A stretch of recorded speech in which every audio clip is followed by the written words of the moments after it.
রাসূলুল্লাহ সাল্লাল্লাহু আলাইহি ওয়াসাল্লাম যে বলে গেছেন, নারীদের চেয়ে বড় কোনো ফিতনা আমি রেখে গেলাম না আমার উম্মতের পুরুষদের জন্য, এর চেয়ে বড় হাদিস এবং ফিতনাময় হাদিস আমি আখিরুজ জামানে দেখিনি। আপনি একটু গভীরভাবে দেখলে দেখবেন প্রতিটা সেক্টরে ফিতনার মূল কেন্দ্রবিন্দুতে পরিণত হয়েছে এক শ্রেণীর নারী, যারা আল্লাহর বিধান অনুযায়ী চলতে নারাজ। এবং যখন তাদেরকে পেট্রোনাইজ করা হয়, তখন আস্তে আস্তে আস্তে আস্তে সমাজে অশ্লীলতা, বেহায়াপনা, নগ্নতা, ফ্রি মিক্সিং এমনভাবে ছড়িয়ে পড়ে যে অনেক ক্ষেত্রে মুত্তাকি মানুষ তাদের ঈমান ধরে রাখতে পারে না। আল্লাহ পাক আমাদের প্রত্যেকের ঘরে ঘরে খাদিজা রাদিয়াল্লাহু আনহার মতো স্ত্রী তৈরি করুন আমিন, এবং হাজারা আলাইহিস সালামের মতো স্ত্রী তৈরি করুন আমিন। আমাদের মেয়েদেরকে আল্লাহ ফাতিমা রাদিয়াল্লাহু আনহার মতো বানিয়ে দিন আমিন। আয়েশা রাদিয়াল্লাহু আনহার মতো বোন তৈরি করুন আমিন। আমি যে দোয়াটা করলাম, এই দোয়াটা এত গুরুত্বপূর্ণ, যেটার ফলশ্রুতিতে একটা সমাজের শৃঙ্খলা, ব্যালেন্স টিকে থাকে। কে খাদিজা রাদিয়াল্লাহু আনহা? রাসূলুল্লাহ সাল্লাল্লাহু আলাইহি ওয়াসাল্লামের সাথে যখন কেউ ছিল না, তখন একজন নারী তার স্ত্রী তার সাথে ছিল, তার নাম খাদিজা রাদিয়াল্লাহু আনহা। সারা জীবন তিনি তার পাশে ছিলেন।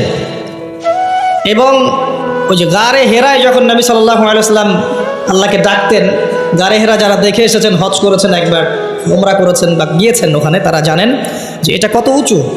যুবক হয়েও আমরা সেখানে চড়তে হিমশিম খেয়ে যাই।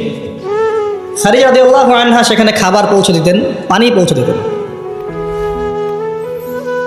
তার সম্পত্তি, তার সম্মান, তার মর্যাদা, তার ব্যাংক ব্যালেন্স, প্রতিপত্তি সব কিছু তিনি মুহাম্মদ সাল্লাল্লাহু আলাইহি ওয়াসাল্লাম এবং তার দ্বীনের জন্য উৎসর্গ করে দিয়েছেন।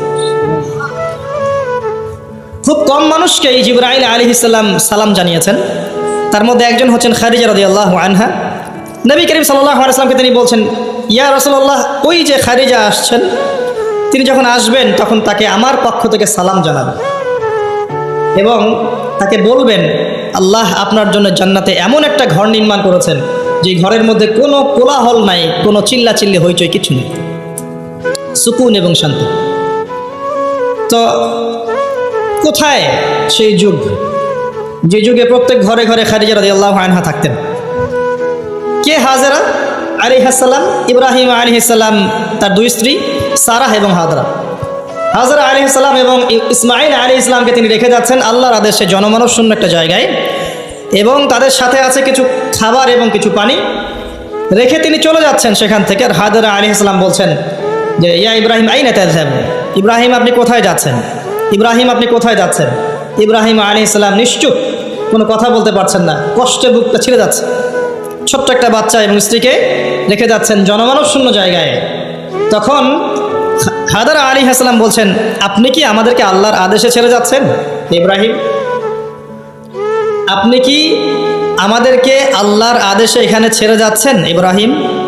ইব্রাহিম আলাইহিস সালাম খালি মাথা নাড়ছেন, না, হ্যাঁ, আল্লাহর আদেশে ছেড়ে যাচ্ছে।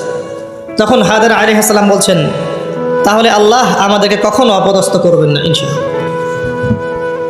এই সেই নারী যার কাছে খাবার নেই, পানি নাই, সামান্য কয়েকটা খেজুর, ছোট্ট একটা বাচ্চা, পানির যন্ত্রণায় বাচ্চা কাতরাচ্ছে, তিনি দৌড়াচ্ছেন সাফা থেকে মারওয়া, মারওয়া থেকে সাফা, যদি একটু পানি পান।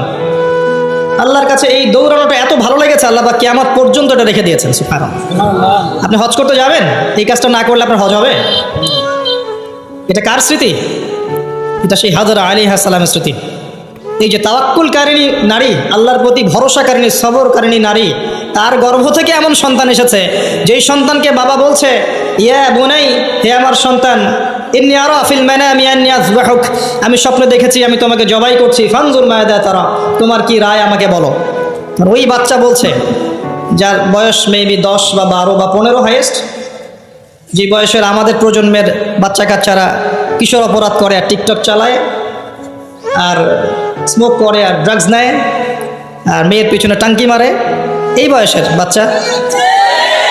ইসমাইল আলাইহিস সালাম বলছেন, ইয়া আবাতি, হে আমার বাবা, ইফআল মা তুমার, হে আমার বাবা, আপনি তাই করেন যা আপনাকে আদেশ করা হয়েছে। কি আদেশ করা হয়েছে? জবাই করতে।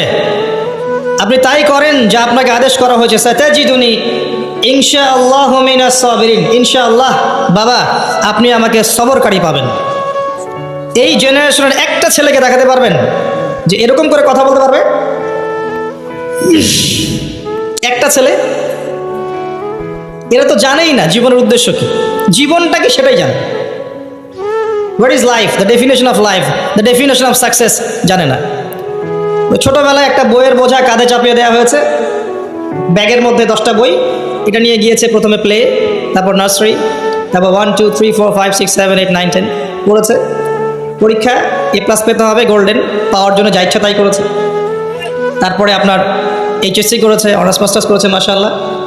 এখনও জানে না ওযুর ফরজ কয়টা,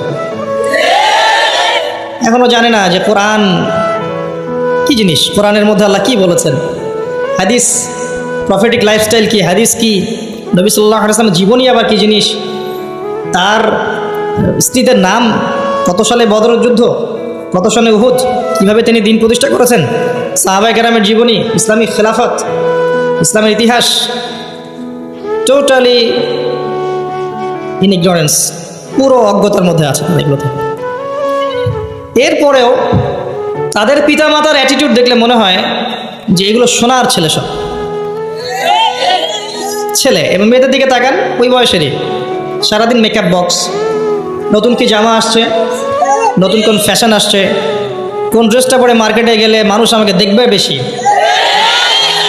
তারপরে ছেলের পোশাক নতুন নতুন কোনগুলো আসছে যেগুলো এখন মেয়ের পোশাক হিসেবে ব্যবহার করা যায়, ফেসবুকিং, চ্যাটিং, স্ন্যাপচ্যাট, ইনস্টাগ্রাম, ছবি, নিজের ছবি নিজেই তুলছে, নিজেই হাসছে, একা একাই হাসে, একাই ছবি তোলে, একাই আপলোড করে। কি মনে হচ্ছে আপনাদের কাছে? এবং নবী করিম সাল্লাল্লাহু আলাইহি ওয়াসাল্লাম কিন্তু বলেছিলেন যে আখিরুজ জামান, কিয়ামত হবে না ততদিন পর্যন্ত যতক্ষণ না এমন কিছু নারী সমাজে বের হচ্ছে, নিসাউন কাসিয়াতুন আরিয়াহ, যে নারীরা কাপড় পরেও নগ্ন থাকবে। জি, আপনার স্ত্রীর কথাই বলছি, তার কথাই বলেছেন নবী সাল্লাল্লাহু আলাইহি ওয়াসাল্লাম, নিসাউন কাসিয়াতুন আরিয়াহ। আপনার বোনের কথাই বলছি, আপনার মেয়ের কথাই বলছি, কাপড় পরেও নগ্ন থাকবে। ব্যাখ্যা আমার কাছে জিজ্ঞাসা করার দরকার নেই, আপনিই ভালো জানেন। মহিলাতুন মামেলাত, নিজেও আকৃষ্ট হবে, অন্যকে আকৃষ্ট করবে। আল্লাহ রসুল বলছেন এরা জান্নাতের গন্ধ কখনো পাবে না, যদিও বা জান্নাতের গন্ধ 40 বছরের দূরত্ব থেকে পাওয়া যাবে। জীবনের উদ্দেশ্য জানে না তারা। এই নারীদেরকে পাওয়ার জন্য যখন আপনি ব্যস্ত হয়ে আছেন, তখন আপনি নিজের পায়ে কুড়াল মারছেন না, বরং কুড়ালেই পা মারছেন। এদেরকে পাওয়ার জন্য আপনি যখন ব্যস্ত হয়ে আছেন, তখন আপনি কুড়ালে পা মারছেন, নিজের পায়ে কুড়াল মারছেন না। যখন তারা আপনার ঘরে আসবে, কশ্চিনকালেও তারা ইসমাইলের মতো সন্তান জন্ম দিতে পারবে না, এবং তাদের চাহিদা পূরণ করতে আপনার সারা জীবনটা শেষ হয়ে যাবে। আপনার চাহিদা পূরণ করতে এবং সন্তুষ্ট করতে আপনি হিমশিম খেয়ে যাবেন, দিন একদিকে চলে যাবে, দুনিয়া আর একদিকে চলে যাবে। হাজার চেষ্টা করলেও দেখবেন আপনি দিন নিয়ে চলতে পারছেন না। টোটালি ফিতনাময় পরিবেশ। হ্যাঁ, এতটুকু বলি, আপনি এই বয়সে যাই করছেন, ইসরায়েলের ইহুদির সন্তানরা ওই বয়সে তাই করছে না।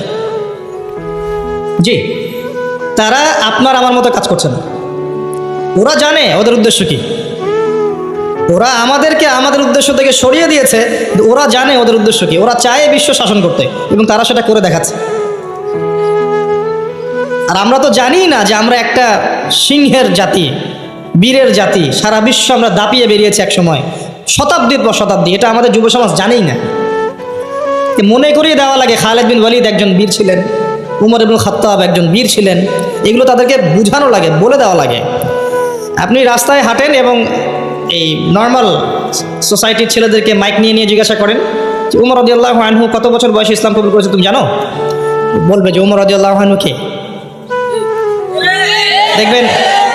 দেখবেন যে দেশের কথা জিজ্ঞাসা করেন, স্বাধীনতা দিবস কবে, ভাষা দিবস কবে, জিজ্ঞাসা করেন আন্তর্জাতিক মাতৃভাষা দিবস কবে, হিউজ অ্যামাউন্ট অফ পিপল আছে বাংলাদেশে, বলতে পারবে না কোন দেশে, সিরিয়াসলি বলতে পারবে না। ইংলিশ মিডিয়াম ব্যাকগ্রাউন্ডের প্রচুর সন্তান আছে, আর এটা আমার চেয়ে ভালো আপনি জানেন না, আমরা এই ব্যাকগ্রাউন্ড থেকে উঠে আসছি। ইংলিশ মিডিয়াম ব্যাকগ্রাউন্ডের অনেক বাচ্চা আছে, দেশের ঐতিহ্য সংস্কৃতি সম্পর্কে যারা পরিমাণ খবর রাখে না। কই, তাদের বিরুদ্ধে তো কখনো মিডিয়া তেরে আসে না, আসে? মাদ্রাসায় তেরে আসবে, মাদ্রাসায় গিয়ে জিজ্ঞাসা করবে জাতীয় সঙ্গীতের 10 লাইন বলতে পারো? এই জাতীয় সঙ্গীতের 10 লাইন অনেক ইংলিশ মিডিয়ামের বাচ্চাও পারে না, কই ওটা নিয়ে রিপোর্ট তো করেন নাই। তো আমাদের ডাবল স্ট্যান্ডার্ড আছে। আমি একটা কথা বলতে চাচ্ছি যে আমাদের প্রজন্ম না দেশ, না ইতিহাস, না সংস্কৃতি, না ইসলাম, কোনো কিছুর খবর রাখবে এই প্রজন্ম এখন। এদেরকে দিয়ে আল্লাহ না করুক যদি আগামীতে কখনো আবার দেখেন যে কোনো রাষ্ট্রীয় কোনো কাজে এদেরকে এগিয়ে আসতে হবে, আপনি সত্যি মনে করেন এই জেনারেশন এগিয়ে আসবে? কখনো আসবে না। এরা কি 1971 সালে আমাদের বাপদাদাদের মতো সাহসী, তাদের মতো ফিজিক্যালি স্ট্রং, মেন্টালি স্ট্রং, যে কোনো উদ্দেশ্য সম্পর্কে সচেতন? কখনো না। হানাদার বাহিনীর আক্রমণে যেভাবে বীর বিক্রমে যুদ্ধ করেছিলেন আমাদের বাপদাদারা, এখনকার জেনারেশন এটা করতে পারবে মনে করছেন? তো গাঁজা খেতে খেতেই শেষ, ইয়াবা, পেন্সিডিল এগুলো খেতেই শেষ। একটা টিকটক ভিডিওর জন্য প্রতিবন্ধী হয়ে যাচ্ছে, মানে কি করছে মাথায় ঢোকে না, কি করছে, মানে কি পায় এগুলোতে আল্লাহ ভালো জানেন। একটা ভিডিও করার জন্য কি করছে, মানে আমি দেখলাম মোটর সাইকেলে রেস করছে, ভিডিওটা থেকে গেছে, কিন্তু ওই রেসের মধ্যে সে স্পট ডেটে মারাও গেছে। এমন এমন অ্যাঙ্গেল থেকে ভিডিও করতে চাচ্ছে যেখান থেকে পড়ে মারা যাচ্ছে। মানে একটা আয়াত মনে পড়ে, এই আয়াতটাই মনে পড়ে এই বিষয়গুলো দেখলে। আর এই সময়গুলো কিন্তু খুব দ্রুত এসেছে, বিগত 10-20 বছরে কিন্তু এমন ছিল না, খেয়াল করে দেখেছেন? বিগত 20 বছরে কিন্তু এমন ছিল না, এই প্রজন্মগুলো ছিল না, এবং সময় খুব দ্রুত পরিবর্তন হচ্ছে। আল্লাহ ভালো জানেন আমাদের বাচ্চাদের না জানে কী হবে, আল্লাহু আ'লাম তাদের যে কী হবে আল্লাহ ভালো জানেন। আমার তো মনে হয় ওদের ব্রেন পর্যন্ত কন্ট্রোল করা হবে, এমনভাবে ব্রেন ওয়াশ করে দিয়েছে যে দেখবেন পাবলিক লাইফ আর প্রাইভেট লাইফের পার্থক্য বোঝে না। একটা জিনিস প্রাইভেট, ওটাকে পাবলিক করে ফেলবে, নিজেই করে দেবে, মানুষ করবে না। নিজে কি করছে না করছে প্রত্যেকটা মুহূর্ত তাকে মানুষকে জানাতে হবে, এই যে আমি এখন বাথরুমে গেলাম, এই যে আমি এখন বের হলাম, আমি এখন ওযু করছি, আমি এখন এটা করছি। একটা অসুস্থ জেনারেশন, একটা মানসিক বুদ্ধিভিত্তিক প্রতিবন্ধী একটা জেনারেশন তৈরি হয়েছে, আমাদের অগোচরেই হয়েছে। আর আমরা এদেরকে লাই দিয়েছি ছোট আছে, এরা নাক চিপলে দুধ বের হয়, ছোট আছে বলে বলে। আচ্ছা, ইসমাইলের দিকে তাকান, তিনি তার বাবাকে বলছেন, ইয়া আবাতি ফাইল মা তুমার, হে আমার বাবা আপনি তাই করেন যা আল্লাহ আপনাকে আদেশ করেছেন, সাতাজিদুনি ইনশাআল্লাহু মিনাস সাবিরিন, ইনশাআল্লাহ আপনি আমাকে ধৈর্যশীল পাবেন।